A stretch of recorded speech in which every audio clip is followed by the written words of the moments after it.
Hi, everyone. We just wanted to share a special feature that we've been using for our circle times that we thought might be a cool resource for you to have to share with your family during this strange time. We've actually been able to read stories using ebooks through our local public library. And I have done this for the classes, and I've also done it with my friends and family so that if I'm on a Zoom call, I can actually read their child or your children books through the computer screen rather than trying to hold up a book. And the child is able to see the vivid, clear pictures, and we are actually able to see each other in the corner as well. So I wanted to share this feature with you today. We thought you might like it, and I would like to show you how. I'm going to share my screen to my local public library's webpage. So in my case, it's emmaclark.org, which I'm sure many of you also have.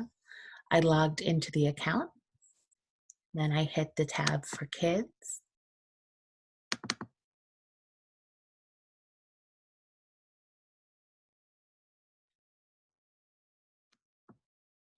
Once you're in kids, you can go to e-resources up at the top of the bar, and then you'll see what we call Livebrary here.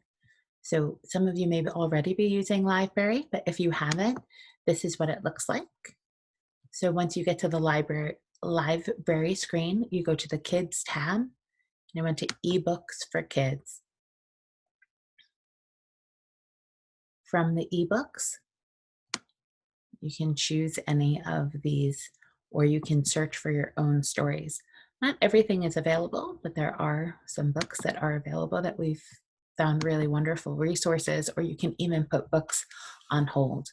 So for example, today my class will be looking at the book Spectacular Spring, and you can either use it with the Kindle app, if you're using an iPad or an iPhone or a smartphone for that matter, or you can actually do it right in your browser.